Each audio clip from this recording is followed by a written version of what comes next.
Jiva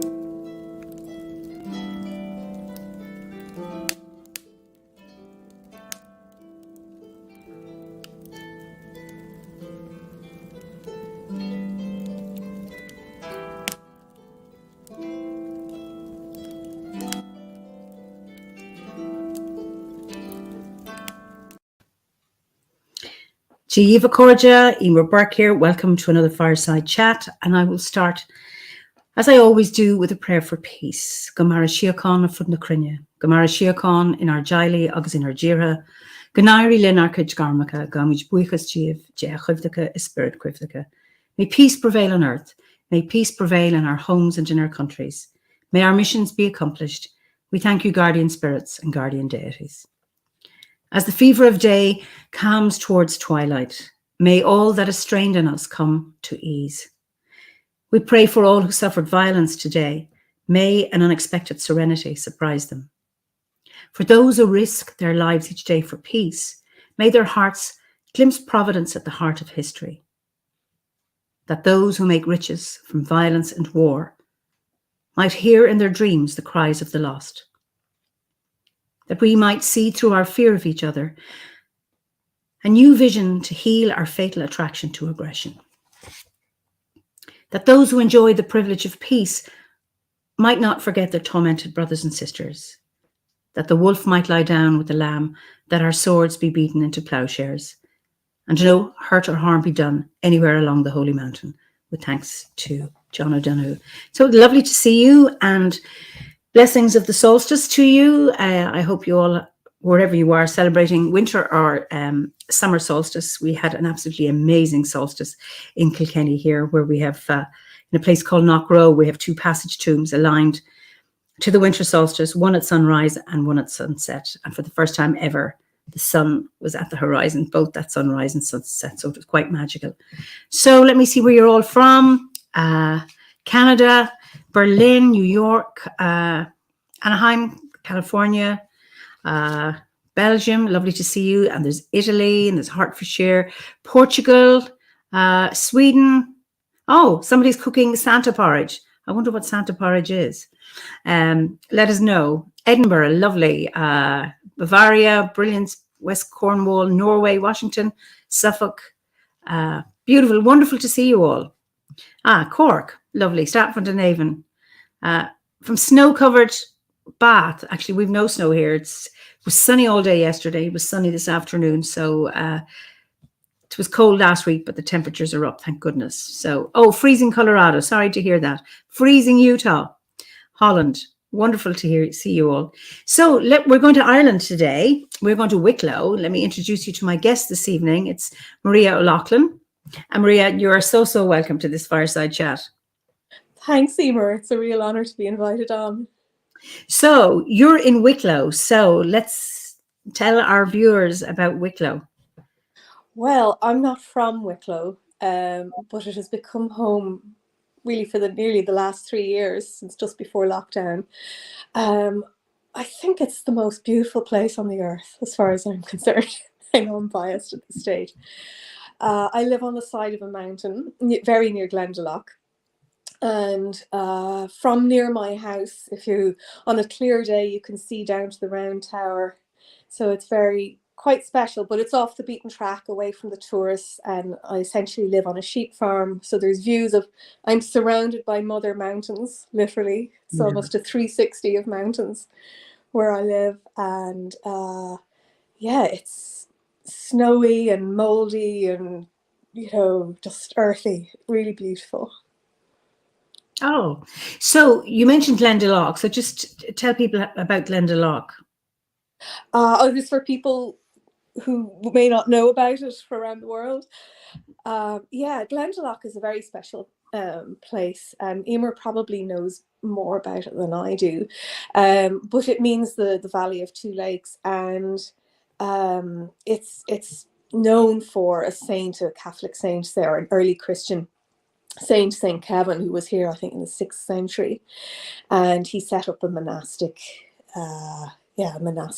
city, as they call them then. But they were really to they were sort of like anti-cities, really. They were set up as places for retreat, and even though they were busy in some ways, they were making beer, and also they were very, in one level, busy places, but they were also places of contemplation and peace, nestled in beautiful natural surroundings, where they could, honor the divine in that way, as the early Celtic Christians did. So yeah, it would have been a place of pilgrimage from all over Europe, even at that time. And archaeological digs have found Roman coins and all sorts. What's less documented is what happened before that. There is some archaeological evidence that there were possibly Bronze Age settlements here going back thousands of years. And I was lucky enough to be on an archaeological dig with University College Dublin during the summer. They allow, every year they take applications for ordinary punters like myself to go along and help on digs in Glendalough. They're there every August. They use it to teach graduate students and do some excavation around the site of the monastic, what had been the monastic city, and very tall round tower, which we're told was to help people know if there were Vikings coming to invade, because apparently the Vikings liked marauding through here on occasion, because, well, the monasteries tended to have all the good stuff and all the bougie, so the Vikings were here as well. But yes, I was very lucky. They hadn't discovered anything prehistoric in the archaeological digs since 2009. And I was sieving. That was one of the jobs I was given. And a Ukrainian refugee who was an architect and who had also volunteered to come out that day. I was sieving her dig. And, it just looks like rocks to an idiot like me who doesn't really know anything about any of this stuff. And one of the professors from UCD happened to be passing as I was sieving, and he went, "Oh, that looks interesting." And he picked up something that looked like a lump of mud that I probably would have just tossed over my shoulder into the pile. And it turned out they reckon it was 4,000-year-old piece of pottery. Wow. So I was very privileged. And it was just rather wonderful that a Ukrainian refugee dug it up out of the ground. So that was a very special occasion. So yes, I think it was probably a very special place long before the Christians showed up. It is such a sacred sort of energy, and I think it's been calling me all these years. I've moved all over the world, and even I could never seem to settle down in Ireland. And even 17 years ago, when I was living in Los Angeles, the one thing I used to think about was Glendalough. Oh, wow. And I don't know why, but it was always on my mind. And I never thought I would get to live here. And then everything with COVID just sort of made it happen, and it's a glacial valley. It was formed by glaciers during the last ice age, and then when everything melted, it was left with two beautiful, deep, dark lakes, which I think are very sacred as well. But Eimear would probably know more about it than I do, from the Druidic tradition. But I'm sure it was a place of serious significance in even thousands of years ago, and people would have come here to admire its natural beauty, but also the sacred atmosphere that's here too. So I'm just so lucky to live here. It's quite magical. I mean, I don't know much about the pre-Christian Glendalough. Just Howard and I got married there, so in the pouring rain on midsummer many years ago, and we got washed out of it. But so it was still magical, just lovely. So funny you say Wicklow is the nicest place. For me, I tend to go west, and I've always oriented towards the west. Though I've discovered how wonderful Donegal is in recent years, and magical landscapes there. and then Cork. So actually, do you know what? There's so many magical landscapes that everything has some, or each place has its own. Are there any other? I mean, I know just you have a Bull-on stone just outside your house. Yes. So just talk a little bit about that, or have you found anything more out about that? Yeah, well, I live in a very small rented cottage on somebody else's land, a working sheep farm actually, and I've been here since Lunacy. I moved in on the 1st of August 2020, sort of in the middle of all the COVID madness, and I didn't realise till God, a few months ago, I was out walking with my landlady, who happened to mention, just right beside my house, there's a very large boulder with 3 Bull-on stones. It's our Bull-on stone, 3 Bull-ons, 3 holes in it, which look like they were used for crushing herbs or perhaps crushing grain. But it's a serious piece of kit, I'd say. Back in the day, it's not just a small stone; it's a massive boulder, and part of our gate is it's linked into part of our gate coming into our courtyard, and it's where the bins are put out, and there's a mailbox, and there's a big laurel hedge covering it, so I couldn't see the Bull-on stone or the holes. For a long time, I just thought it was a big, interesting boulder that the cat liked to sit on. Anyway, we're out having a chat one day, and she happened to mention that, oh, that's actually a national monument. It's on the map. In Ireland, on the maps, if there's a monument of prehistoric significance or something like that, it's a little red dot on the map. So it's an official red dot on Irish maps. And apparently there was a settlement here of sorts. So there's actually 2. There's one huge stone with the 3 holes, and then there's one very small stone with a little hole in it, and a large wall as well that runs near my house, that they reckon is very, very old as well. Probably 1,000 years old. They're not entirely sure, but the views from where I am, it looks out on Scar Mountain, but it also, looks down. If the houses and things that are there now are out of the way, you would see the round tower of the monastic city in Glendalough. So I'm convinced that there must have been some link between where I'm living now and Glendalough, because there's a visual line and possibly some sort of a link, but nobody knows. I mean, the archaeologists, they came out and looked at it and said nobody's allowed to move that. They found it about 10 years ago, and like I said, I didn't know until my landlady told me about it, that when you went out and pushed the laurel bush aside, I could see the 3 deep stones that were used for grinding. And because my understanding of Bull-on stones is that they hold rainwater and that they have healing properties. Is there any stories from local people around the healing properties of this stone? Yeah, well, it's funny because people don't talk about that kind of stuff very often, but actually when my landlady started to talk about this, and I make her sound ancient when I say that, we're the same age, but her family have been here, I think, since before the famine. They go back generations here, and all, she has 7 brothers and sisters, and they all live around here, and houses a stone's throw from each other. So it's almost like a Celtic tribe around here.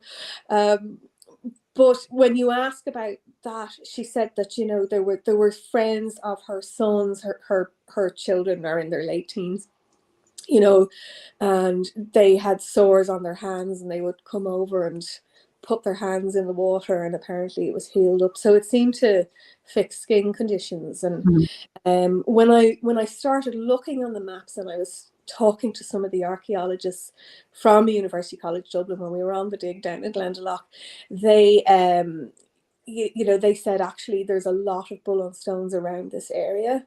So there was and there's quite a number. I could think of at least 4 holy wells within very quick driving distance around here, 2 of them walking distance.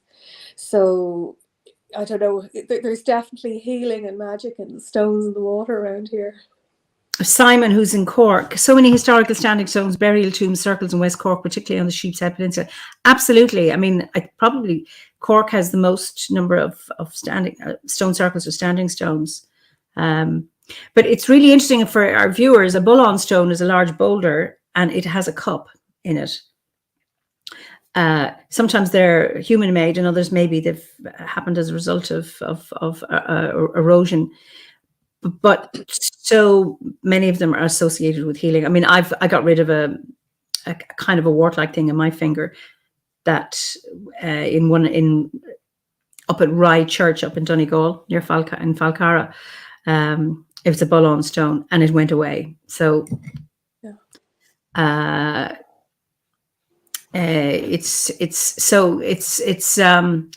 I'm always fascinated, and then with wells, there are wells associated with eye conditions or with warts or all sorts of other illnesses that they're known to have curative properties, which I always find fascinating. And I hear enough stories about it not to dismiss it. Absolutely. And one thing I really like about, Eimear and I have known each other for a while, and I've been a terrible globetrotter. I've never really settled down. I've lived in 6 different countries, and I never thought I would land back in Ireland. But one thing I always missed when I was away was Irish people's appreciation of the mystical. And I don't mean the religious or the Catholicism or being superstitious or gullible or anything like that. There's sort of a very deep-seated ancestral connection with the land, the mystery of the land, the elements. And no matter how modern people are or how dressed up they are, my landlady's son is a makeup artist, and he there's Hugo Boss clothes hanging up on the line, and yet everyone around here would have a deep respect for this stuff. They won't talk about it all the time, but it is revered in a quiet sort of way. And certainly one of her cousins discovered a holy well literally down the road from here, Falcon's Well, I think it's called. And he was going, he was doing some building work about, I don't know how many years ago. And it was almost, oh no, he found it, it was kind of, he was going to have to respect it and take care of it and enable people to come and use it. And, but it was kind of almost, oh no, drat, I found a holy well. And yet at the same time was, they're going to take care of it. They're going to, accommodate it and not just bulldoze over it or cover it up. And, there's no authority, governmental authority. Yeah, with the bull and stone, maybe, they were told you can't move that. But with the wells, ordinary people don't have to, take care of those, but they do. And I think there's something really lovely about that. I think it's lovely. And Pat who's up in County Down. Yeah. Yes, she said, is it Glen-na-Gailth, the one that is good for mental health? Well, Glen-na-Gailth means the Glen of the Mad People, and that's in Kerry. And there's an association. I mean, Sweeney Gelt, or Mad Sweeney, spent time there. But I don't know if there's a well there or something that is also associated with healing. I think so. And then Simon says there's a holy well about 2 miles from where I live in Kinsale called Corta Porcine. There, the remains of a 5th century church, graveyard, and holy well. It's also a site of an abandoned colony of stone houses during the famine times. Yeah. And then Maria says, I think these stones are usually on earth energy lines and also connected to stars or constellations, perhaps. Yes. And then Sandy says that the guy, he said maybe he was the chosen guardian of the well. Yeah. And sometimes when you find something and you may not, then your plans are scuppered. But then you've got another role and another relationship to that land. Yes. And then Hannah says it's a shame so many wells have been built over the years. Well, absolutely. There's a great story, Eimear. I think I'm sure everyone remembers the DeLorean factory in Northern Ireland, the famous DeLorean, which obviously went belly up. And I love that there's a story that when they were building the factory, they cut down a hawthorn tree, and that, you know, Irish people, or many Irish people, would think that, or joke that DeLorean went under because they cut down a fairy tree. Well, it was a ring fort, and nobody would do it, and John DeLorean did it himself. Oh my God, really? I didn't know that. That's Nobody great. would do it, and they wouldn't go in with the diggers to destroy it. Yeah. So he did it, and then within a year, his business crashed. So people Wow. said that was know? the issue. Yeah. So, yeah. But yes, I just love that respect for the land, and that was something I missed when I was away, and I didn't know I missed it until I you know, I saw people relating to the land a little differently. And that's not to say everything in Ireland is perfect, and you know, we've had a long history of wrecking our heritage as well. But I think we, you know, amongst ordinary people, there is a kind of quiet respect for these things.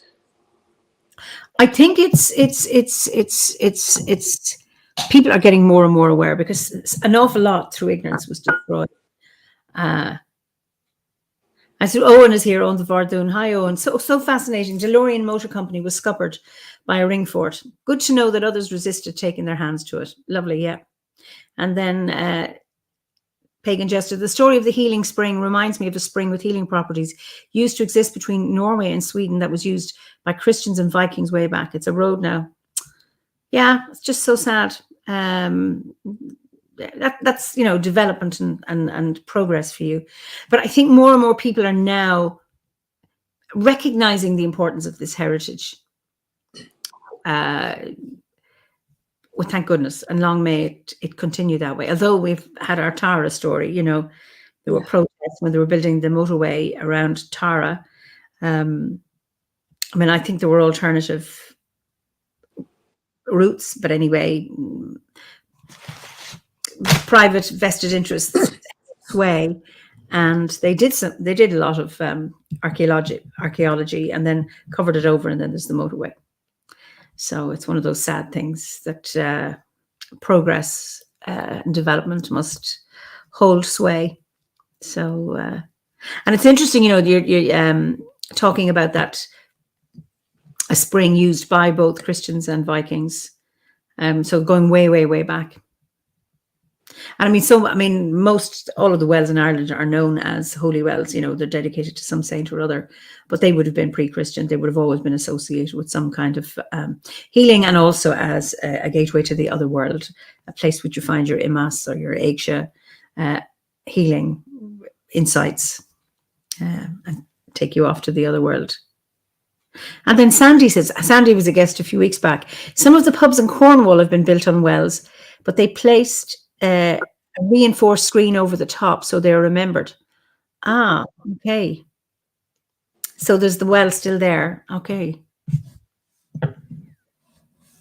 I don't know if they can ever open them, because I know in Huntington Castle, you know, with the Fellowship of Isis, there is a well in the temple, and the well was there before the castle was built, and she says a glass screen, so we can open that, you know, and get water for blessings and things. But it's in the temple, which would have been the kitchen or the dungeon of the, if there was a dungeon, but the kitchen, it would have been, I suppose, the old kitchens of the castle when it was built, which is really interesting.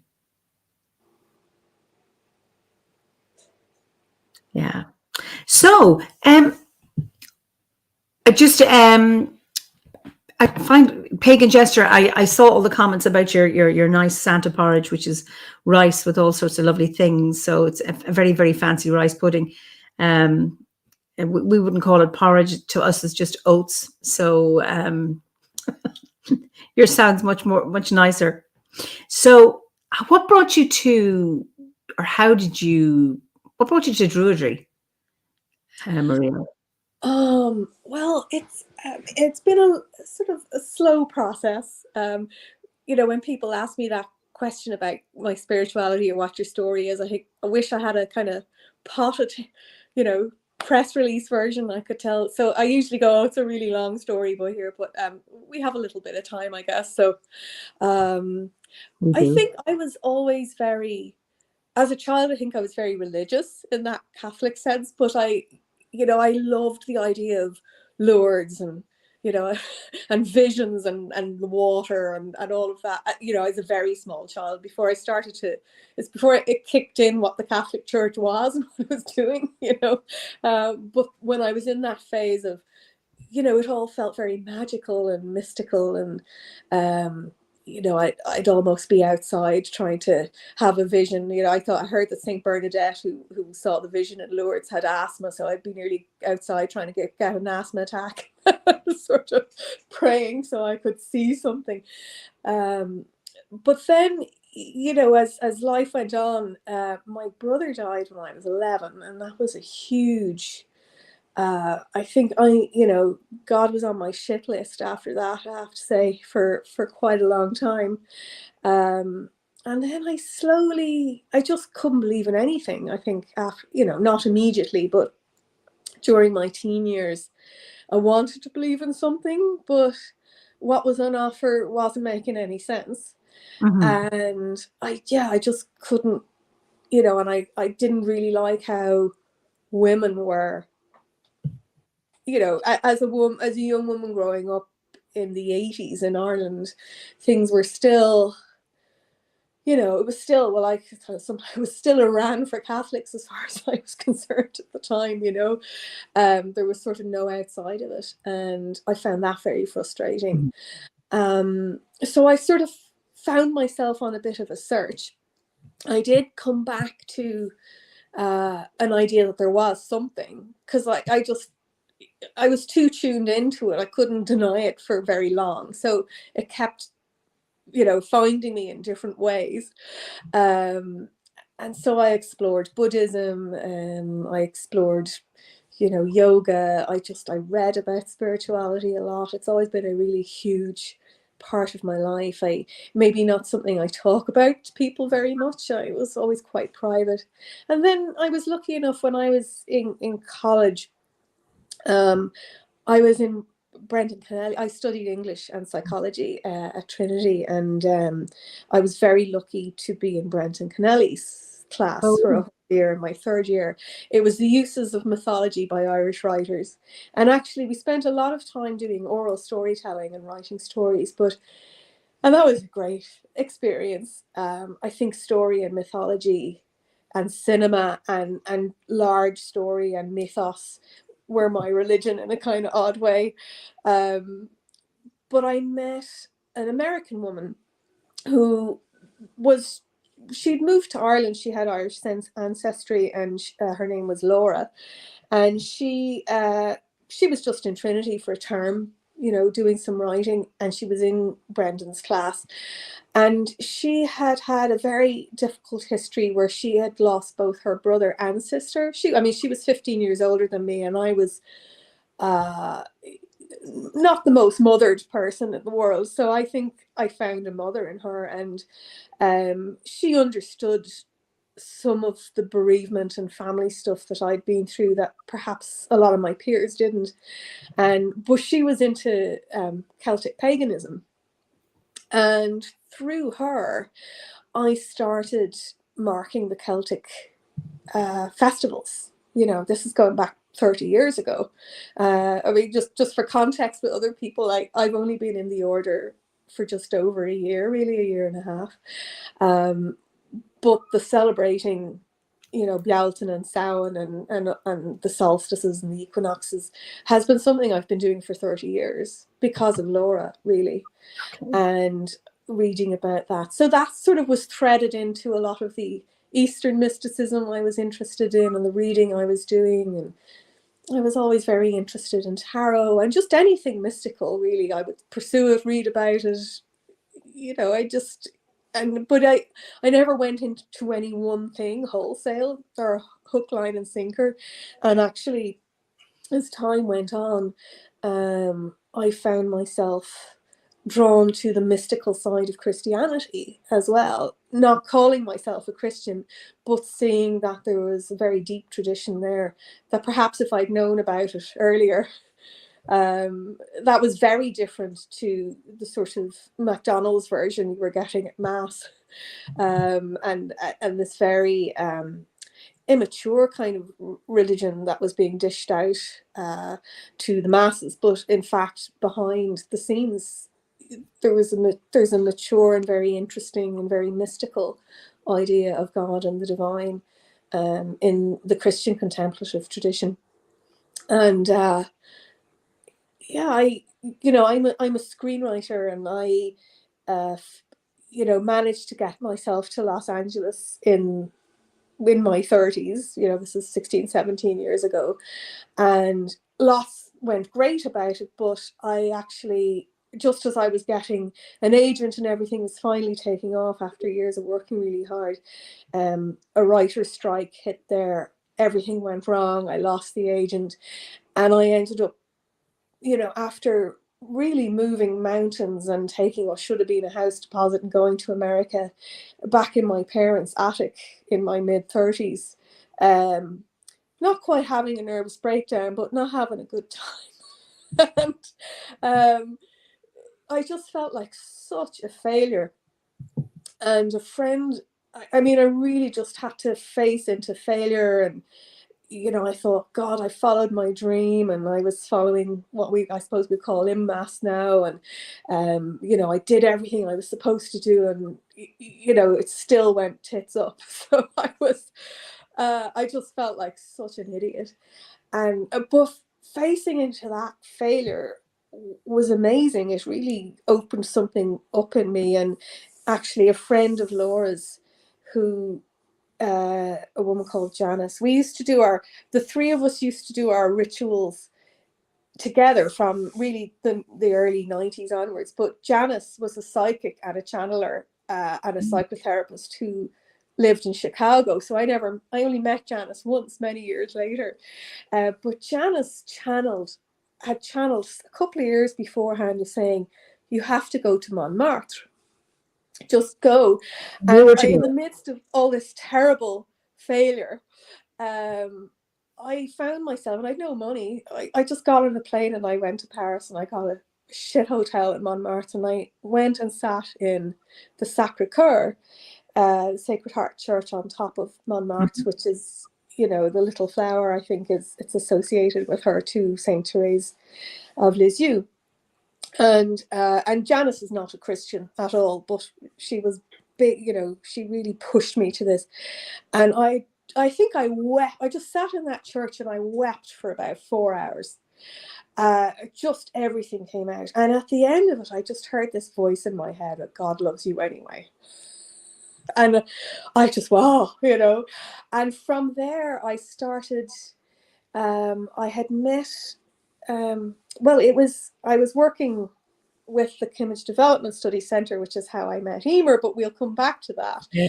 I had edited, before this time, from 2005, one of the ways I was making money while I was building my screenwriting career, which, spoiler, eventually took off many years later, but not at that point. And I was editing a book for the Kimmage Development Studies Centre in Dublin, for their 30th anniversary. And one of the people, and the book was really commissioning stories from people who'd graduated from there, many of whom had ended up working for the United Nations or working in different parts of the world in very interesting ways. But one of them had been a nurse and had worked in Bangladesh and had gone out and worked in developing countries doing really interesting work. But she eventually had become an enclosed Carmelite nun and had been there for 30 years and but was such a vibrant, interesting person. And she was one of the people I was commissioning a story from. And after this experience in the Sacré-Cœur, I just felt moved to contact her again and say, they had a hermitage beside the monastery. So I ended up, even though I wasn't Christian and I couldn't understand why I was going there, but I ended up spending a couple of months, a year there for nearly 8 years. Wow. I would just take my work and go and work there. And I really learned a lot about the contemplative Christian side of things, which was about silence and sitting with the what they call the indwelling Christ, but the indwelling divine in all of us. And they had a great appreciation. And it was in County Wicklow, not where I am now, but another part of County Wicklow. And I kept thinking, oh, will I move to Wicklow? And this is still 10 years ago. And I thought, oh, I can't make it work, and I'm trying to build this career, and the internet in rural places like this wasn't as good at the time, and I just thought I couldn't make it work. But that just deepened another part of my spirituality, and I got into that. But really the piece that was missing for me was I've just always been drawn to earth-based, and when another time when I was back in Los Angeles for work, there's a Franciscan in New Mexico called Richard Rohr, who was very much part of this revival of contemplative Christianity. And he was in New Mexico, and there was a conference on, so I went there. I just happened to be in America, and I thought, I was having my first huge break, and I spent all my money going off to the desert to see some Franciscan. And I thought, what's wrong with me? But actually, that didn't turn out to be the main event for me at all. The conference was in a hotel on a Native American reservation, the Pueblo people in New Mexico. And I found myself really not bothering with the conference at all, and being a bit bored with it all. But I just couldn't. I was just so drawn to the place-based spirituality and atmosphere of the Native American side of things. And I kept saying to myself, but we have this in Ireland too. That just kept going through my mind. It's like, there's this very deep-seated thing in Irish people of, the relationship with the land, nature-based spirituality, the stars, the animals, the seasons, and it just seemed like the same thing. So that has been on my mind for a long, long time. And then I knew Eimear a little bit in a whole other side of life, again, which we'll come back to. And I knew you were a Druid, or you were involved in Druidry at the time. This was probably around 2014 or so. And I nearly came to one of your ceremonies, and I cancelled at the last minute, and I don't know why I did. I just obviously wasn't ready. And then in 2016, I left Ireland thinking it was forever, really. I gave everything away, and I moved to Barcelona, and then I was in London for a few years. And then I ended up back here very weirdly before COVID. And during 2020, during the COVID time, and I was here in Wicklow in this beautiful place, where the seasons force you to take note of. You're really, there's no citification around here. You're right in the heart of it, and life isn't always easy because of it, but it's very connected to because of it. You're really aware of the weather and the elements, and yeah, if it's snowing, you're not driving. It's it's just it's a very elemental, earthy place. And that was just drawing me in more and more and more. And I found myself looking up Druidry, and I found the Order's website, and I thought, oh, I think I'll join. And then I realized Eimear, this woman who I'd known in a whole other area of life, and we hadn't been in touch for quite a long time. I realized that Eimear was now the boss. And I went, oh my God. So I said, it's a sign. So that's when I joined. And it has just felt like a formalization of where I was going anyway. I mean, I know I've talked at length, but I left out loads of bits of things I tried and experimented with and experiences I had. But I just feel that marking, the eight festivals of the year, and being aware of the moon and what's happening in the stars, and just trying to be attuned to the spiritual world as it is, as it manifests itself in nature and us and our connections with each other.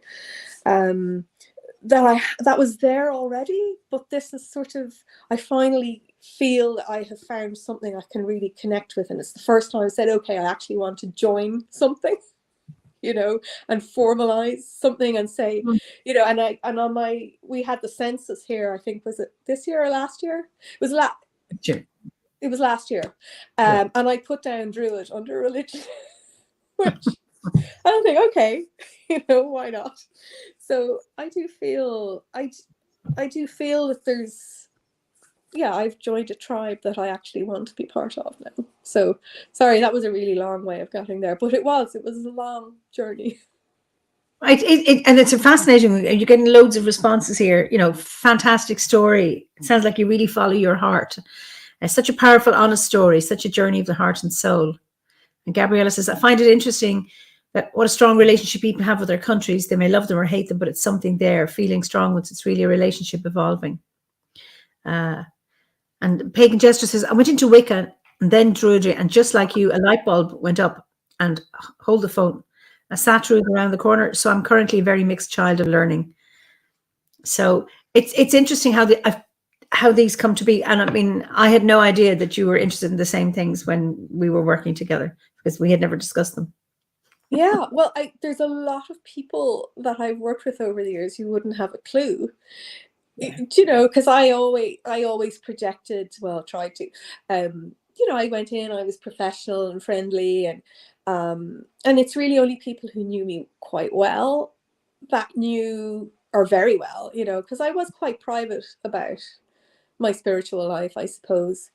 It was a very long and private journey, and probably the most important thing to me in this lifetime, but not something I tended to talk about very much or show. So a lot of people wouldn't have a notion that I was into all this stuff,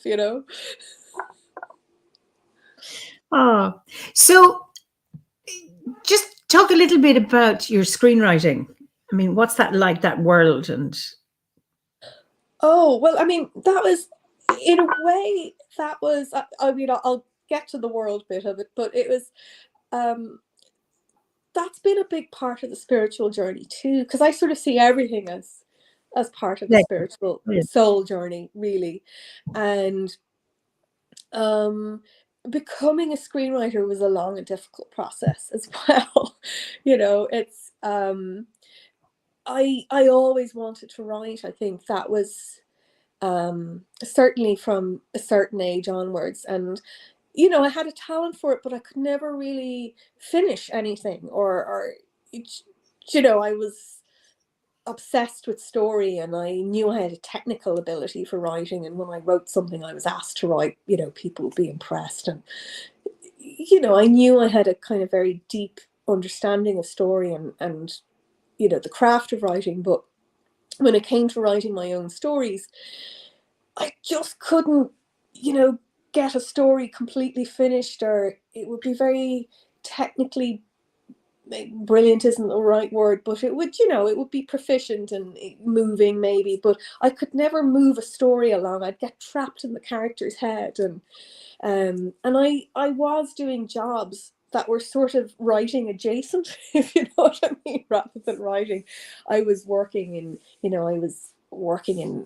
kind of small magazine editing and doing radio work and bits of TV production, and I kind of fell into all that. But I was trying to build a career and that kind of thing in my 20s, and it was very rewarding, and I learned loads, and I got to meet all sorts of people I never would have met. And you'd find yourself, you'd be interviewing somebody on a Irish traveller's site one day, or the next day you'd be talking to the CEO of Allied Irish Bank. So you ended up doing, you got to move between worlds, which I think was both my superpower and my downfall of being this quite nomadic, adaptable person. I was struggling to find my own voice, I think, in it. And writing is very exposing. Sorry, just to go back. Yeah. So that ability to move, yes, was like a strength and a weakness, is what you're saying. Yes. Just develop that a little bit more. I think that I was constantly searching for something, so I couldn't settle down in a way because of it. Yeah. But also, and I think I felt sort of an outsider in a lot of ways. I'd felt like an outsider in my family. I think I'd felt like an outsider pretty much everywhere I'd been. In school I was an outsider. I don't mean like a, a miserable outcast by any means, because I always found a way to participate and to play a role and to be, respected and all of that. But inside I felt quite Yeah. outside of things, and lonely, and not really connected with what was going on. It wasn't fulfilling me, and I Yeah. didn't feel connected in the way that I wanted to be. And I had a friend who once told me that I was a professional observer, and they didn't mean that in a derogatory way at all. This person was a famous photographer, so he meant it as a big compliment. But and I studied psychology. I was very interested in people and observing behavior, but it was being at a remove in some ways, and that's a superpower, but it's also lonely too. And then I think because of that, constantly searching but never quite fitting in, you're always trying things. And then I found a job that gave me the opportunity to move between many worlds and meet many different kinds of people, and you're not of them, you get to experience them, and you get to share some of that with other people, and maybe help to foster understanding between people. So in that sense, I didn't like it about myself later on in some ways. I thought, oh, I just can't settle down. I can't find where I'm supposed to plug into. And yet, because of that, I think I'm able to understand, not fully, nobody can understand anyone fully, but to have an appreciation of people who aren't like me and experiences that are very different to mine.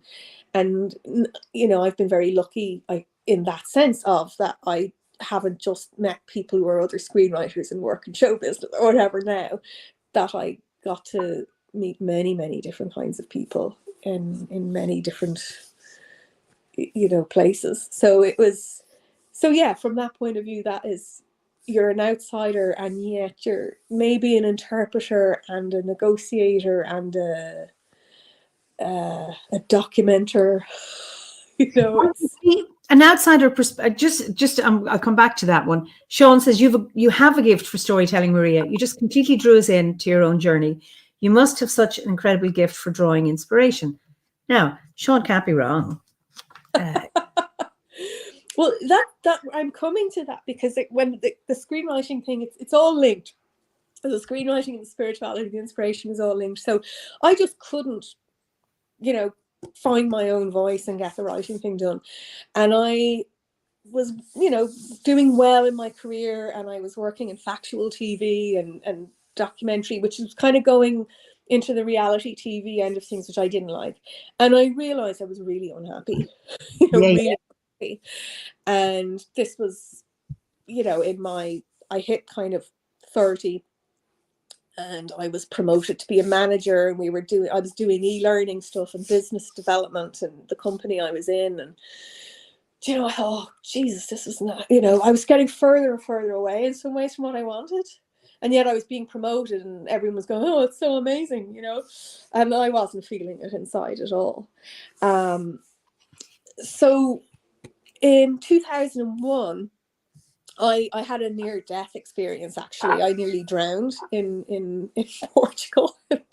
I went to see some guy, and I drank too much, and I probably smoked something I shouldn't have had, and I went swimming out, and I got caught in a riptide.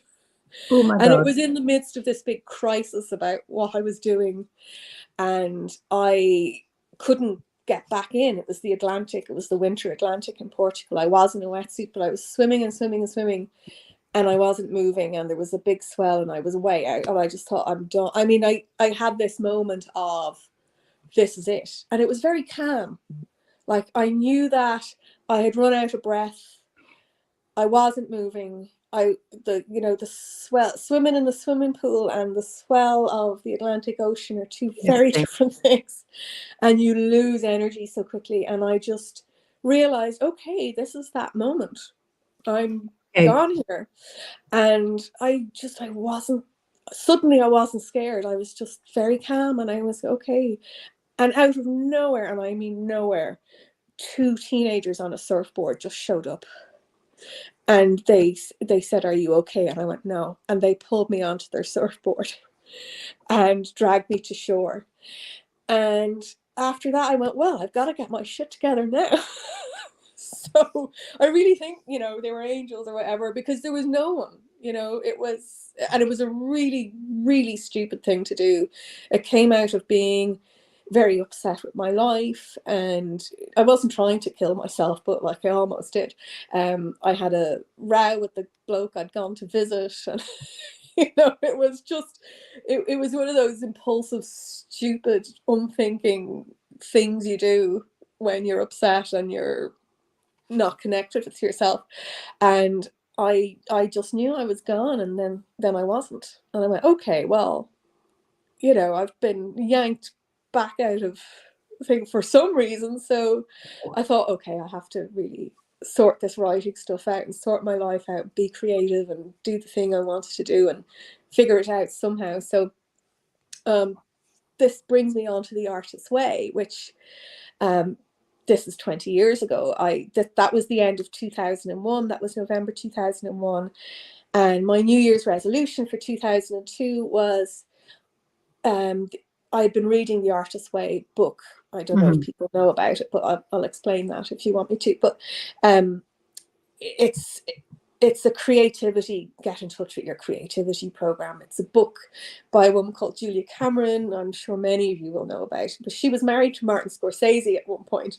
Oh, really? I didn't know that. Okay. Yeah, during his taxi driver taking lots of cocaine years. So, okay. And, she wrote The Artist's Way 30 years ago. It was his 30th anniversary this year, and it basically, I mean, she went through AA, and because I think everybody in the 70s involved in movies or married to anyone in the movies had some sort of a substance abuse issue. So they probably do now, but it's, the 70s they definitely did.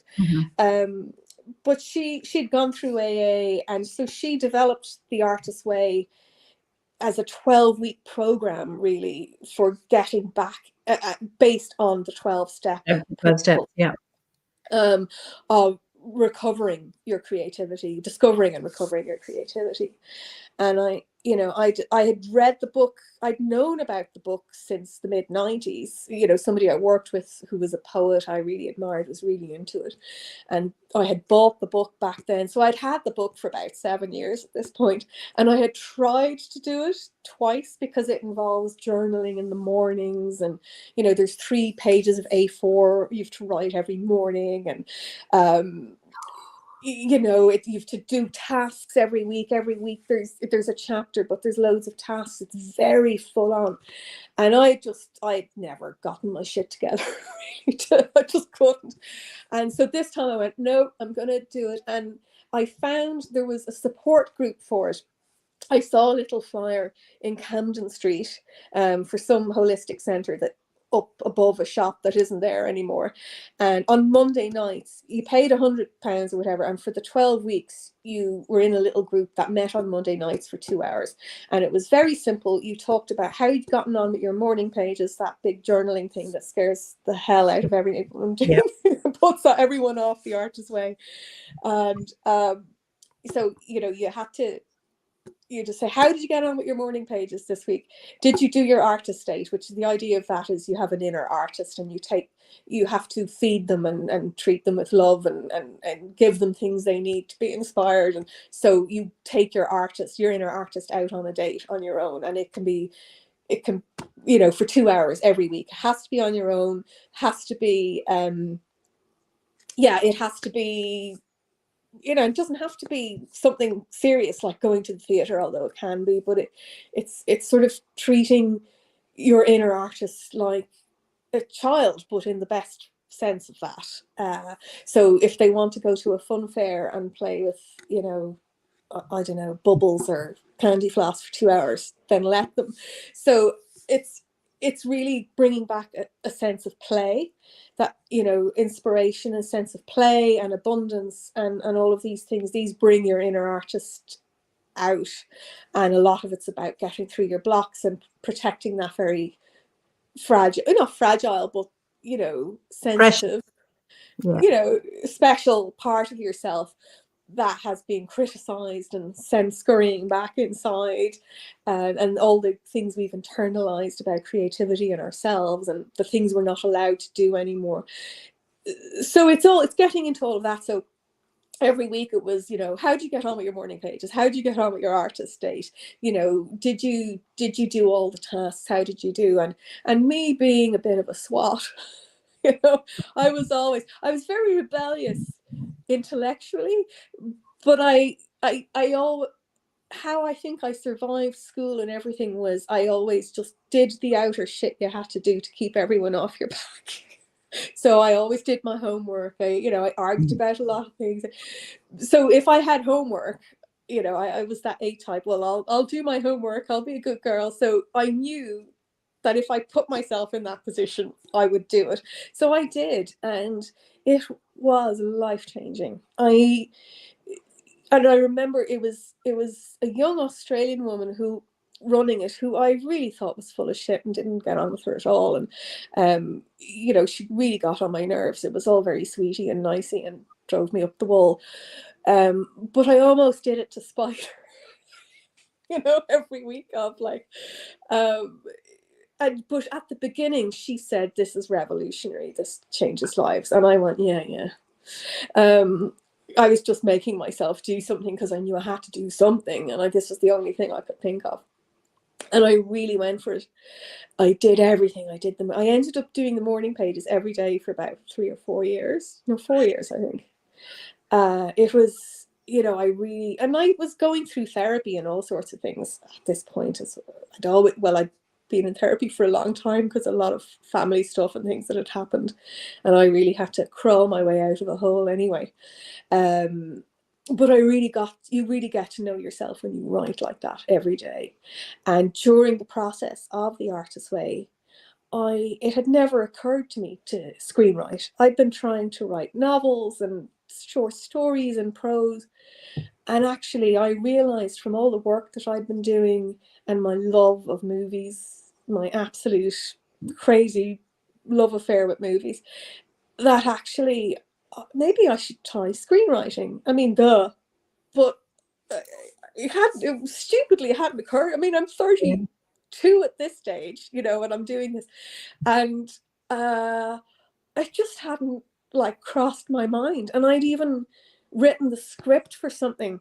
We'd hired some and I was producing, you know, in that company I was in, we'd hired some fancy English writer director in for something, and we'd done a drama of some kind, and you know, he'd written all this terrible dialogue, and I had just rewritten it all, and everybody loved it. But still, it didn't occur to me maybe, you know, that was just something I was doing on the side to save a project. It didn't occur to me that was what I should be doing, you know. So, and the Artist's Way is really good for getting you in touch with you and who you are and your uniqueness, and not what you should be doing.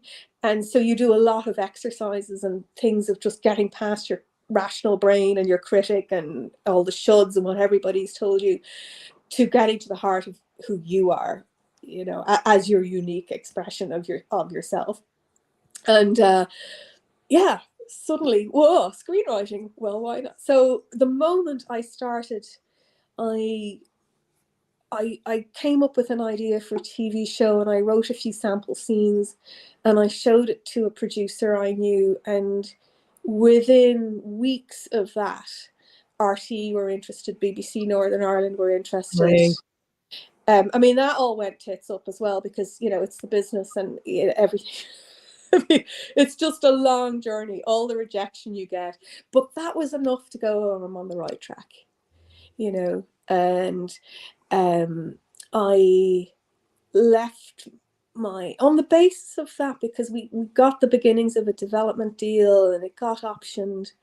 And, and then I had other projects that I started to write that were getting interest from producers. And, I was in that world a little bit in a very adjacent way. I was seen as a kind of factual producer, and they see you as, oh, well, you're a practical person, you're not the creative. So it was a long journey to be taken seriously as a creative. And now that you're a creative, nobody will take you seriously that you're capable of doing a budget. Or, Yeah, and that assumption that they're both mutually exclusive. Yes, absolutely. And you can, it's like, oh, you're a creative, you must be a complete ditz. No, but it's funny, it's people label you very quickly. So from that, and my health was suffering from doing a job I really hated. And I'd stayed so long because I liked the people. I really liked the people in the production company I was in. The stuff they were doing wasn't suited to me at all. But I stayed too long because I liked people. And, I don't beat myself up for that. I learned so much from that time, just producing and doing all sorts of things and making documentaries and doing development. And none of them were any good, but I learned loads. It was just so, and that started a process of really, it was long and difficult. I think it was 6 years before I actually got paid for anything to do with screenwriting.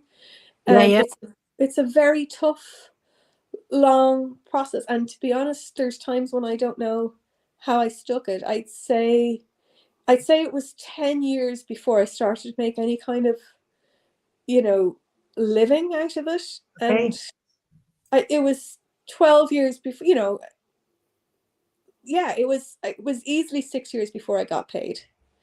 And I mean, I was getting taken seriously and stuff was being optioned and I was being accepted onto development programs with the EU and Screen Ireland, and getting to know people and building a name for as somebody who was, doing work that people were interested in. And I was getting enough feedback to feel, okay, I'm on the right track, although losing faith all the time. How did you survive financially if you weren't earning?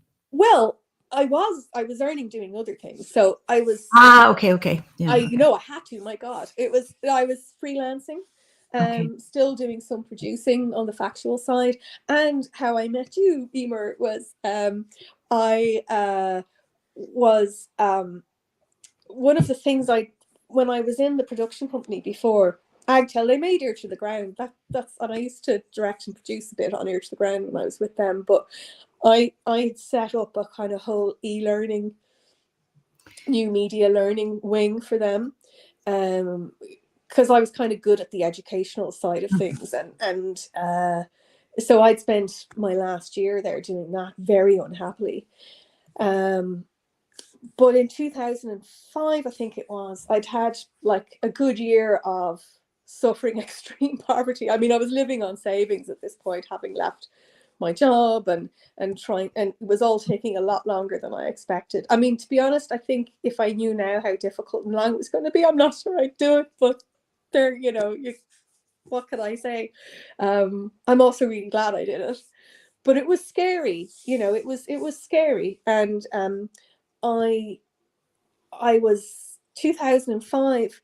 I'd gotten money for a script I'd written from RT in the Galway Film Centre to direct a short film, which starred Camille O'Sullivan, and it was a kind of music-based thing. And I had a friend I'd worked with had a production company. She was producing it with me. So I made a short film that year. Now, making short films costs you money.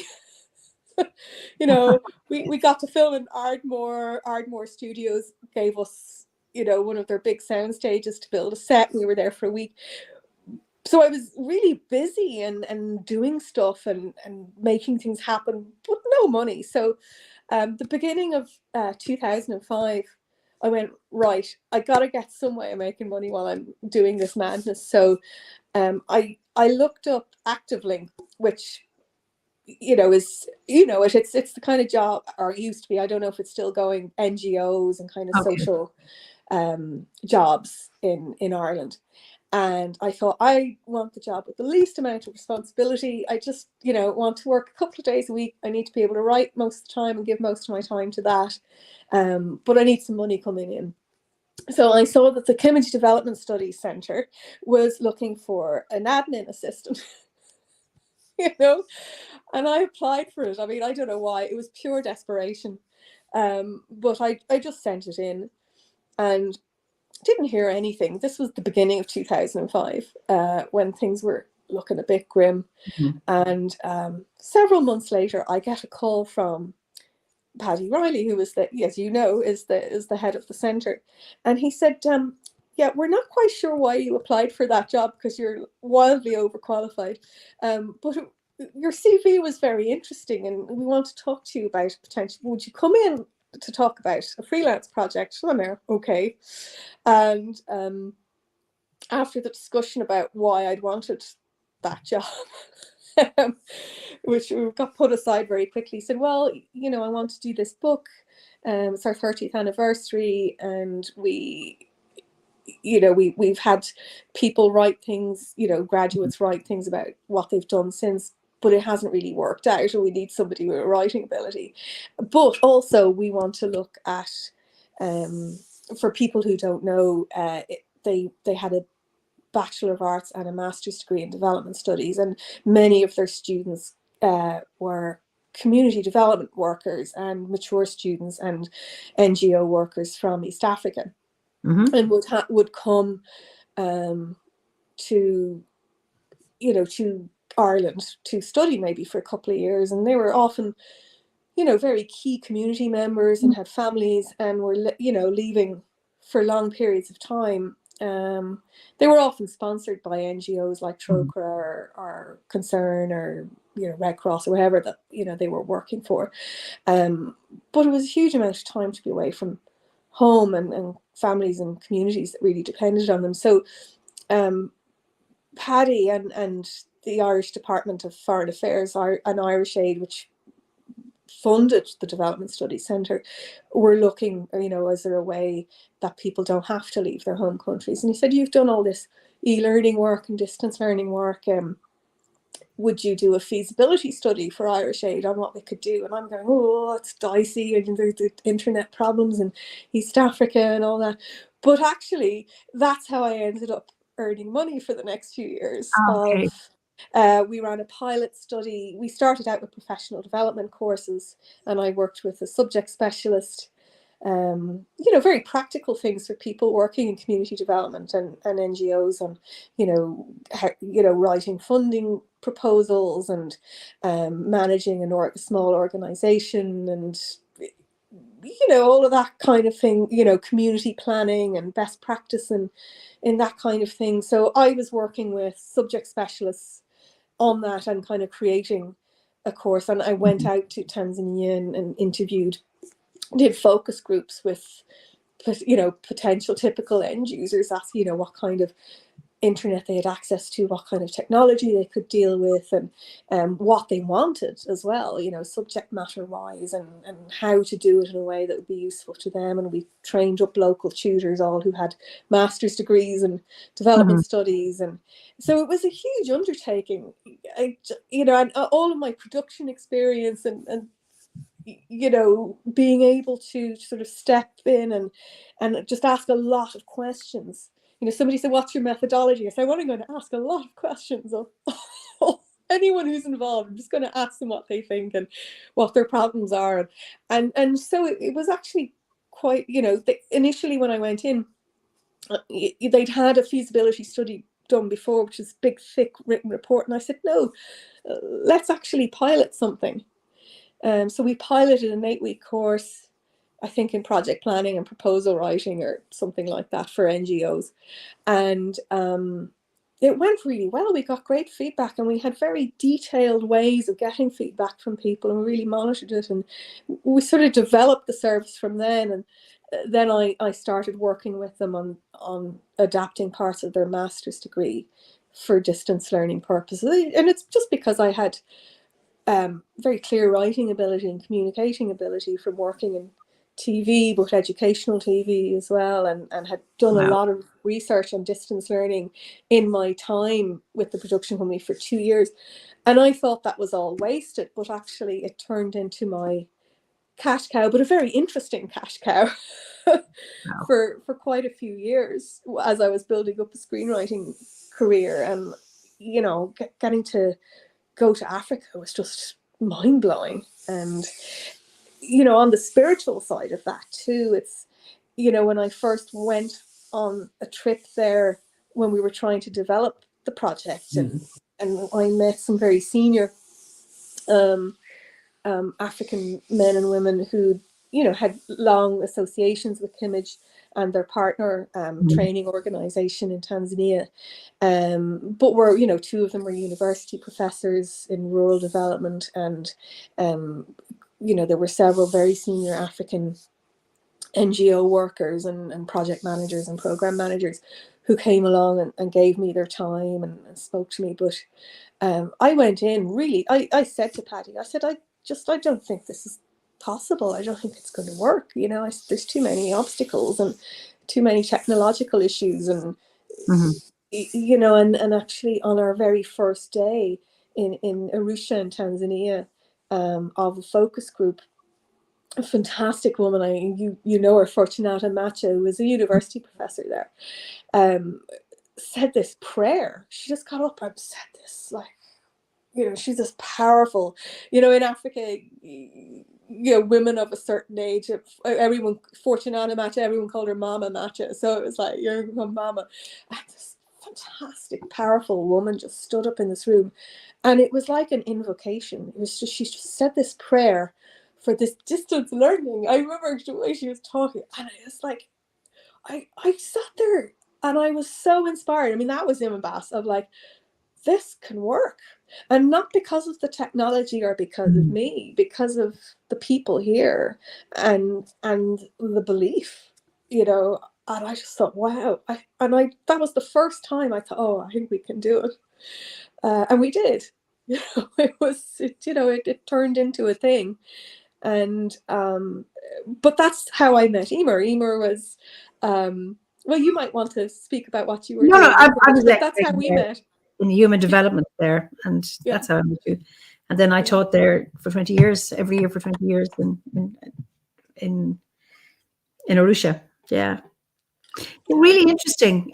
There's lots of comments. You know, they've gone way up the row now. About how, you know, you're going one way and you end up someplace else, and it's really interesting. You know, you think that part of your life has been wasted, and then you realize actually no, Yeah, it happened for a reason, and then it turns out that it was really useful. Linda Joan, who's in Australia, what a master plan happening behind the scenes in your life. You know, that, and Taimi's in Finland, experiences are never for nothing. They're a treasure trove, which you can always fetch inspiration, energy, and ideas from. And I think, and an extraordinary, Gemma says, an extraordinary weaving. So we never know when we're on our path. no, That where it's leading us. I think it's absolutely fascinating. I completely, and I really learned to trust that. If, you know, I'm 51 now, and it's menopause has been kicking the shit out of me for a good couple of years now, and when I, you know, I'm not finding aging that easy. But actually, one of the things I do really like about being older is I have enough behind me now to start seeing some sort of pattern. I know it's not finished, but of going, actually, just shut up and stop worrying, and stuff works out, and stop struggling, and, you know, go with it, and just learn to be very attuned, because stuff works out. And that, you know, I wish I'd worried less, you know, because it just all, and it's just, we don't understand the mystery of it as it's unfolding, and we are being, you know, if we can just relax into the water and just, I hate that phrase, go with the flow. It's such a cliche at this stage, but if you can just get out of your own way and listen and feel for what's there and what's there for you, and what's inviting your uniqueness to it. It's just interesting, that surrendering, that piece when you were in the sea, wondering, well, were you going? And that calmness. And sometimes it's that surrendering to whatever it is, that something arrives to take you out of that Yes. place. Sandy says you should write your autobiography because it's so fascinating. Oh, that's so nice. Interesting, you were talking about being an outsider, and a number of people have identified with that in the chat. I've felt an outsider in my own family, and I was never popular at school, so I was always on the edge. Not actually hated, but just not in there. And so I've known what it's like for a long, long time to be an outsider. I don't feel an outsider now, but I have. And I remember Howard used to feel like he was an outsider. And I remember we have a friend, Elias, in Tanzania, who's saying, why don't you come and buy a house here and you can live here? And Howard remember saying, no, we would be outsiders. And he said, yes, you would be. You can't change that. But, we need outsiders. That there's something about an outsider perspective. This is the observing piece I wanted to come back to. That you observe things and you ask naive questions. Because the insiders don't see what's going around. And it can be really, really useful to have outsiders who are adjacent. I mean, not outsiders as enemies, but outsiders having that observing eye, who can ask naive questions, who can help people explore, because we take things for granted within our own little fishbowl or our own little. Yeah. And I think it'd be really useful. Yeah, it's true, Eimear. I think that's something I really learned. I don't think I'm ever going to get past the outside feeling. I think that's probably there, and that's okay. Not all the time, but I think it's a very big thread in my tapestry, and it's not going anywhere, But Richard Rohr, that Franciscan, I really like a lot, and we've talked about him. He talks about being on the edge of the inside, and that's the really important place to be. He said, if you're on the inside, you've no perspective, and it's very hard to have. You're in the institution, or you're in the whatever it is, and you can't see outside of it. You don't even really, a lot of people don't even know that there's an outside of it, or that there's a different way of thinking or being, and they can very often not have a lot of compassion for people who aren't them, or are just don't understand them. But if you're completely on the outside, you can't do anything. You can't affect change. You can't negotiate. You can't talk to anyone. Being completely on the outside is disconnected and not particularly useful. So he kind of talks about, the place to be, and he said he's St. Francis and these great innovators and thinkers and spiritual teachers who stepped outside of the institution of the church but were sort of still in it. He was talking about that being on the edge of the inside is the place to be. Yeah.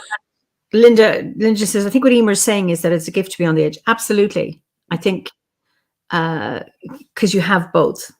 And it can be really, really, and I think it's for ourselves to have that, so that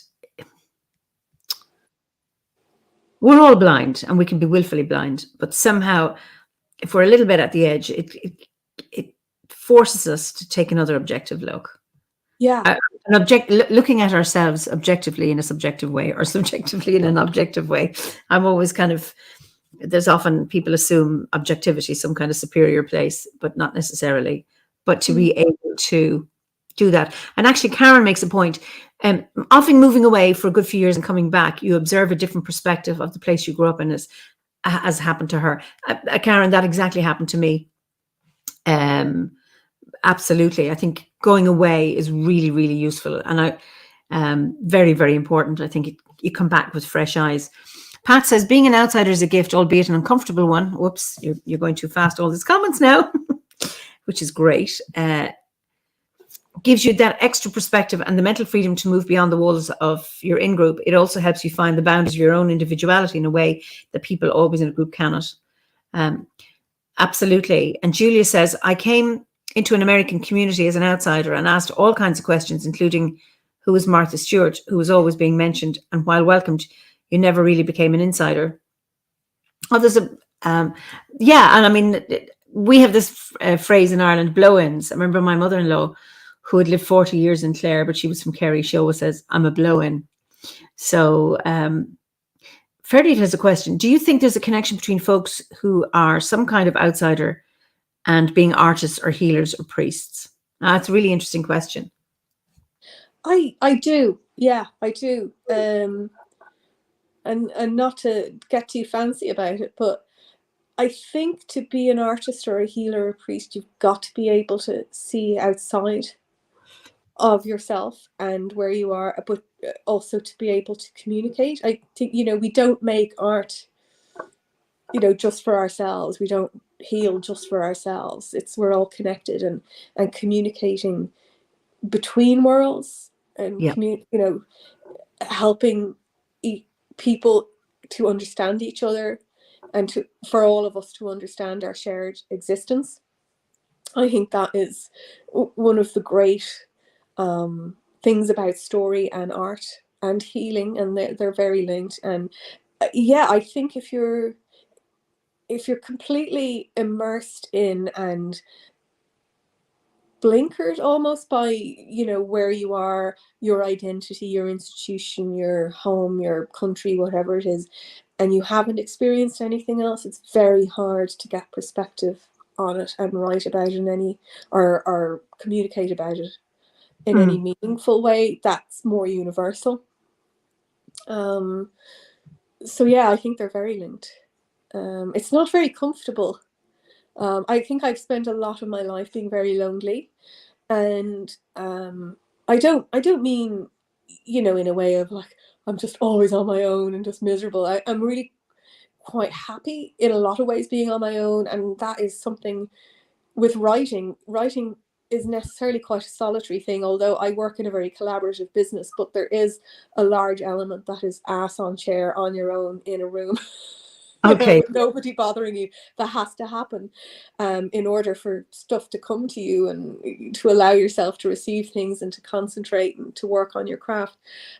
So there is a necessary aloneness in being an artist, I think. But it also there is this connection that has to go with it, because you are trying to connect with other people. It's not just for yourself. And people who say it's just for yourself, I don't really buy it. And I don't know what that's for then, other than it's just self-indulgence. But I don't think art should be self-indulgent. But yeah, sorry, what was I lost my thread there. It's about being, that outsider piece, to be a healer or an artist or a priest. Yes. That says, I'm not sure about the artists, etc., needing to be outsiders. Some great artists are those who can channel and embody a community. Think of Indigenous folks who may never have travelled outside the community, but still have all three of the above. Yes, but often they are still at the edge of their society. Yeah. And not that they're outsiders, but that they're, in order to be a safe person to go to for healing, you are on the edge, that you are not in the middle of the row, you're on the edge. I think that is often very, very important. And the key point there is that you're not on the outside. No, you're not, I think to be completely disconnected from community, from other people, from every, that doesn't, so it's not being an absolute outsider, it's just being a little bit, being of a community and inside, but maybe slightly apart within it, if that makes any sense. Celine says it has to do with consciousness. You just don't do what everyone else wants you to do, and people also like you for it. And that is so true. And it's to be able to stand on your own, because if you are standing on your own and being part but on the edge, and that makes it safe for people. Cindy said, this is really interesting. You are a stitch, the thread. You're a stitch, the thread that goes in and out, in and then out. You're creating, but also tying things together. Yes, yes, that's a good way of looking at it. Sorry, I'm just slightly distracted because my power source seems to have gone, which is really weird. I had everything's telling me it's got low batteries, and I thought everything was plugged in. So, will you Don't give worry. me just I 10 will. seconds Yes. to maybe just continue the discussion while I Yeah. figure out the plugs? So Linda Jones says, I've moved a lot, so often been on the edge. Sometimes that's where I've stayed. And looking back, I'm happy with that. Yeah, I think it's yeah, and I think it's knowing it's being on the edge rather than being oops, Sorry. and not being on the outsider. Have you still got me? I will still have you. Yes, I can see you. Yes. Freddie, it says you can be a bit of an outsider even if you're not a stranger. That's right. And Sorry. Sandy says our algorithms are just different. I have to suddenly go off somewhere when I get a small line of poetry or title of a piece in my head. Yeah. Okay. I'm really, oh God. Yeah, I'm having a very strange situation where everything is plugged in and lights are on, but things aren't charging. And I can hear you. The sound, everything is still good. Yeah. I'm gonna have to yeah, things aren't charging. I'm just getting low battery things, and everything is plugged in. But and lights are on, but things are not charging, so I'm just worried I'm going to be cut off. What we'll do is we'll keep going until it happens, and we'll be fine. Okay. And it's like, if it's meant to be, it's meant to be. Yeah, So fair enough. now just tell us films that you've written or things that you've Pat says wiggle the connection to the PC. Yeah, it's on my phone actually. And I have wiggled everything and linked everything. Let's see. And Sandy says, "Don't panic, Maria. The Gremlins got me as well. She was a guest, and I had a harp with me to play, but I don't have my harp with me now. It's downstairs untuned. Oh, but anyway, no. But this is just so strange because everything is plugged in and with lights on, and everything should be charging, and yet it's not. So, I'm not quite sure what's going on. I might just move location, but I won't be as visible. That's all. no, let's yeah. Okay. Let's continue on and see how we go. But I think I will just be cut off. Well, Cindy says Pat says you can't be a good wiggle is hard to beat. Anyway, whatever that means. Cindy said she's about to tell us a secret, and then poof. So, So I ended up after some time in just I ended up specializing in animation. So I'm jumping forward a little bit here. I had time in Los Angeles. I went there really for a man, but I actually studied screenwriting at the University of Southern California and got an agent, and that was a really strange and difficult experience, but wonderful too. And came back and with a great sense of failure, and thinking that was all over and that I would never get to do that again. And as I'd been in bed for about 2 months, came back and was working in Ireland and decided I was going to leave the industry in high dudgeon, and I did, and nobody noticed. And I trained as a psychotherapist for a year and realized that I had to go back to writing. It healed me enough to realize I still had unfinished business. And in that time, somebody who had heard me workshopping something at a Screen Training Ireland thing about 8 years beforehand, recommended me for a job to an animation company in Northern Ireland. And that was one of my first paying things, like really properly paid things. And I realized I had a way I was able to talk to animators. They're very visual. They don't really understand story that well sometimes, and they struggle with writers, and writers often struggle with them. They don't understand each other. But my writing tended to have a lot of physical comedy, and we were able to talk to each other. So I decided to specialize in animation. And Yeah, and really went for it. I set up a website and I went to the festivals where animation was on. It's quite a small industry in Ireland and stuff was getting made, and they were hiring in American writers to do the writing. Because it's screenwriting quite a particular craft, and just because people can write a play that can be brilliant, but it is a very specific craft, and in TV things have to happen quite fast and you sort of have to have a technical ability to do what you're doing. And I'd learned all that, I'd learned from the best in America, and I'd taken what should have been a house deposit at 35 and just taken off to LA for a man. And I got there and he dumped me and I was in bits, but I did the course and I did it all. And I thought that was all wasted as well. I came back and thought, well, that was a bust. But actually, because they were hiring American writers, and I said, well, I can do that. I've lived in America and I know how they work and I know how to talk to them and I know the craft of what they want. And so I started, into that and got to know everyone, and I started getting work on with all the various Irish animation companies until I eventually got a job as a staff writer with Brown Bag on a Disney show. I was the first local Irish writer to get that opportunity.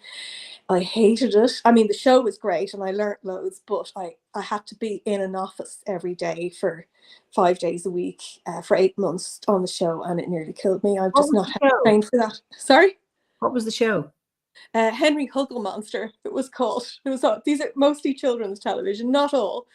And from there, I got an agent who's based in Los Angeles. I'm still with her 8 years later. And I started getting head writing jobs for Nickelodeon shows. Zack and Quack is one. They're children's television. And probably the biggest thing I've worked on, this is a real whistle stop tour because I just sense my battery's going. I got the opportunity to work with Disney to redevelop 101 Dalmatians for television. Wow. In 2016, we spent a year developing that. I developed all the characters and updated it to, modern day London with hipsters and Banksy and a very diverse kind of crew, and there's an Irish fox in there, and it got made, and it's now on Disney Plus, 101 Dalmatian Street, and I got to be the head writer on that. And that was a difficult experience in lots of ways, but actually it was a very creatively free, surprisingly so, given that it's what Disney call a heritage project. It's one of their crown jewels that they redevelop every so often. And I thought it would be, but it was actually very free. They were very open to doing something very different and very modern. And it was an amazing experience. So I was in London for 3 years doing that before lockdown. And then, and actually just to bring back, that's coming to Wicklow and the threads of life and, all the themes and things and being led in some way. One of the things you do on the Artist's Way, which I did 20 years ago, was on week 10, you do a whole day of an art estate. And I went to Glendalough, which is interesting. And I hadn't realised that, but COVID brought me back to Ireland, really, to Wicklow, and not thinking I could ever live here, given what I was doing. And I got very sick in February 2020. I was still in London, planning to stay there. And and it was an ongoing kind of thing that I was seeing a specialist for here, and I rang them and they said, just get over here. We've booked you in for surgery on the 2nd of March. This is 2020. I had surgery the day that all the COVID signs were going up in the hospital and the doctors were all being pulled out as I was going in for surgery for on-the-fly seminars on how to deal with COVID. And I came out, I couldn't fly back to London for 6 weeks. Then everything shut down. Where I was staying fell through. I booked into a hotel to get me. I knew I was actually coming to Glendalough for the month of April. to stay in a hermitage and work there, which is something I kind of tended to do from time to time. And I went to the hotels, and I thought, that's 2 weeks. I wasn't feeling very well post-surgery. I'll get to Glendalough, and that's where I'm headed. And I was in the hotel 3 days, and they said, we're closing all the hotels, you have to leave. And I had nowhere to go. I had friends who were offering, I don't really have family anymore in Dublin that I could stay with. And I had friends who said I could stay with them, but I knew things were going to lock down, and I was told to self-isolate after surgery, and it just wasn't suitable. So I contacted the Hermitage Centre in Glendalough, and I said, I'm in real trouble, and I know you're going to cancel and you're shutting down, but can I stay? So I actually ended up there for 4 months. They said yes. And I was here during lockdown, during the 2-kilometre lockdown, in Glendalough, with nobody else here apart from the locals, in Lara, and it was magical. And then, through another local, I found out about the lovely place where I'm living now, a really unusual cottage, and I was adopted by a little black cat, and it just all life, we found a way to get the internet, and I got my stuff sent back from London, and I'm still here. Wonderful. So, and during that, then after that, I'm still working in screenwriting for companies in London and Paris and Los Angeles and all over, but I'm doing a lot less in the last year because I kind of want to pull back from it a bit. And I used the time during lockdown to train as a hiking leader, mountain leader in Wicklow. And I have just launched my website, Wild About Wicklow, because I am wild about Wicklow. What's it called? It's wildaboutwicklow.com. And I'm specializing in mindful hikes and nature meditation, and doing retreats and running Artist Way workshops. There's a beautiful retreat center nearby, Glendalough Sanctuary, and I'm running various workshops and creativity things with them. So yeah, I don't know quite what direction life is going in and where it's going, but I know I'm just sort of being led, and I'm trying to fumble along and follow it and listen. But yeah, it's been really, and it was hard coming here. I was on the side of a mountain during the really dark lockdown of the winter of 2020, in a place where we had a 5-kilometre restriction, and I really am in the middle of sort of nowhere. I'm an hour's walk from Lara up a mountain. And it was I didn't know anyone here. I couldn't get to know anyone here, and nobody I knew from Dublin or other parts of Wicklow, who know me, they couldn't come visit me. So I had months and months and months of on my own. I mean, literally nobody apart from this wonderful black cat that decided I was going to be his mother.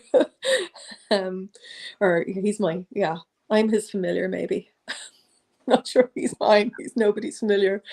So yes, it's been, sorry, I'm really speeding up and just throwing a load of things in, because I'm just aware that, the old hook might pull me off stage. Sorry. It's amazing. So you launched your website today? Yesterday, yes. Yes. So, so yeah, I think I want to be able to share some of it is around creativity coaching, because somebody had a question earlier. Yes, I kind of do, after a long sort of career, 20 years now, I do have a hard-won ability to go into receive mode and relax into allowing things to come, which I guess is in mass. And that's prayer in a way, or meditation, whatever you want to call it. But it is a sort of an allowing, it's a surrender, and it's an allowing of things to come. And you have to be in the right frame of mind for that. And it's not esoteric or fancy. It is literally just, relax a little bit, get out of your own way. But that's not easy to do. It took me all my 20s freaking out, to get myself to that point where I could even begin. And it's probably taken me until a few years ago to trust it, the way I kind of trust life a little bit, and trust that, you know, when I have writers working with me, because I run teams of writers sometimes, I haven't in the last couple of years, but when I'm head writing, you're running the whole writing team, and you have young writers who freak out. You know, they've gotten this huge opportunity and they're bottling it, and I did it. I bottled in You the were early there. Yeah. and messed up opportunities early on. I absolutely did. And I know that pressure and how scary it is. And it's like you just have to loosen and relax and trust. And writing has taught me everything about faith. You know, I always trust that it's there.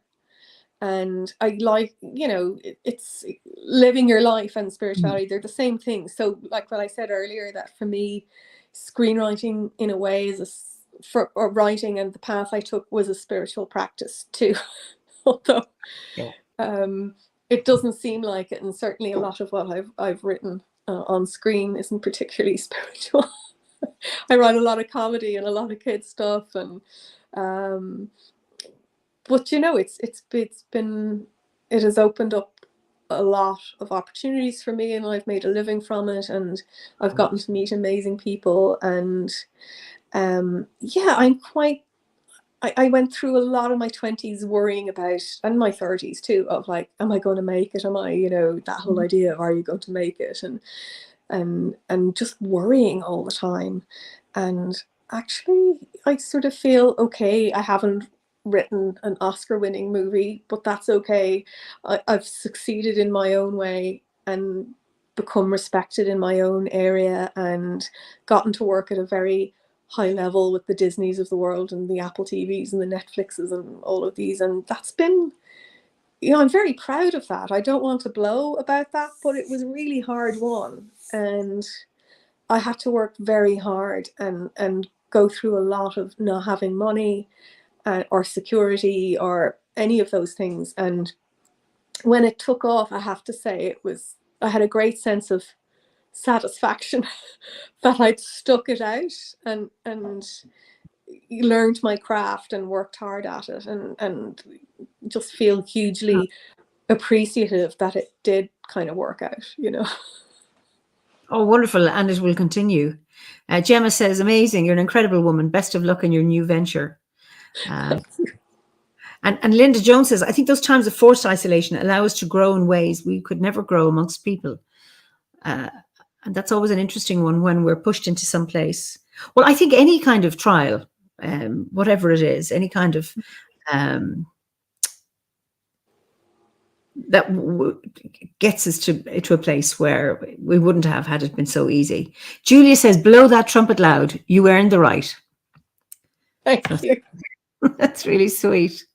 So we're coming to the end of our time. So I think your battery is, whatever it is, it's still, we could go on more and more, but I'm conscious of you under pressure to. I'm just going to cram it all in. It's probably not a bad thing. I mean, you've spoken about so much of your achievements and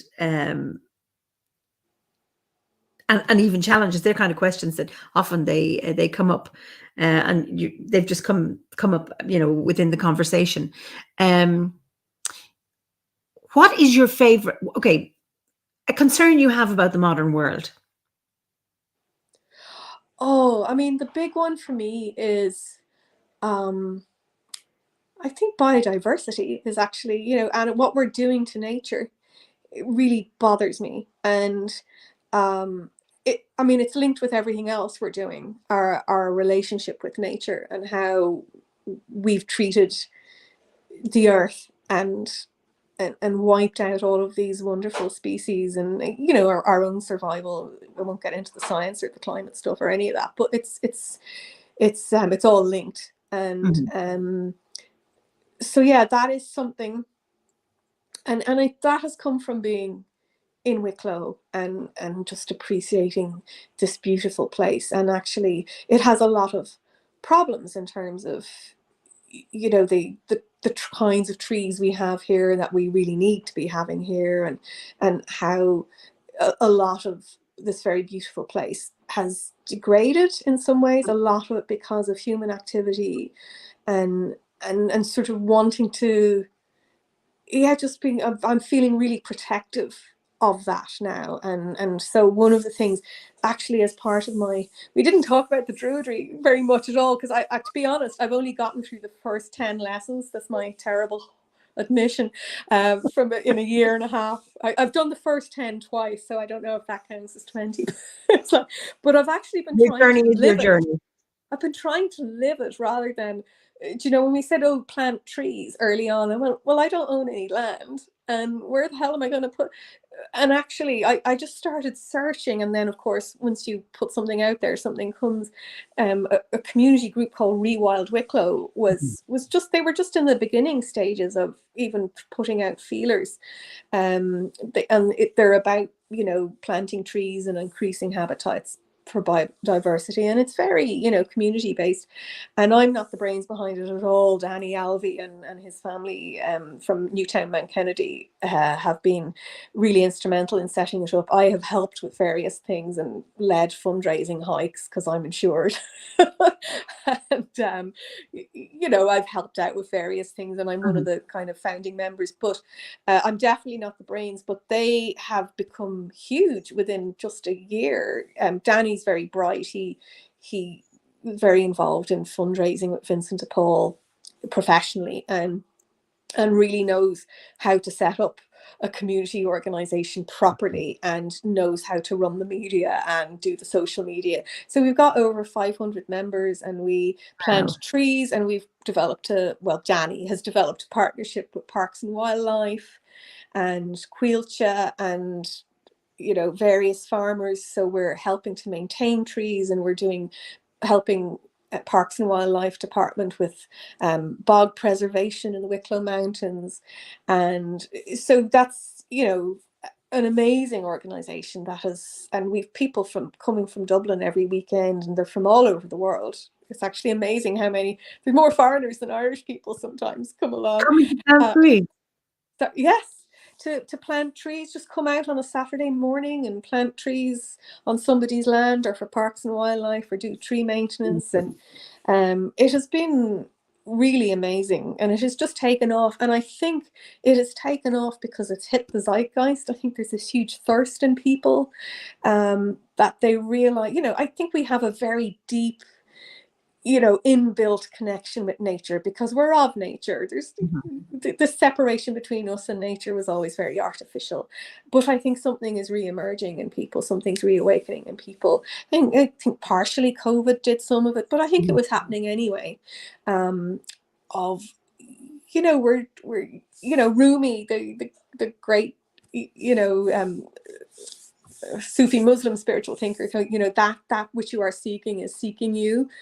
It's all the same, thing. So I think nature is somehow inspiring people it's pulling people back to the womb, or to its, its breast. I don't, whatever way you want to put it, but people are just waking up all around and wanting to be involved, and not in a way that's sitting around arguing about the climate or getting into the politics of anything. It's, well, what can we do? And they want to come out and they want to enjoy it. Like you see people come out and they're tired from their office job and they're jaded, and they just get such fulfillment, and their faces light up from a day with their hands in the earth, and they come back energized. Tired, but like, different kind of tiredness. But they feel like they've done something, and they feel like they've connected. And it's very small, and it stops me from going insane.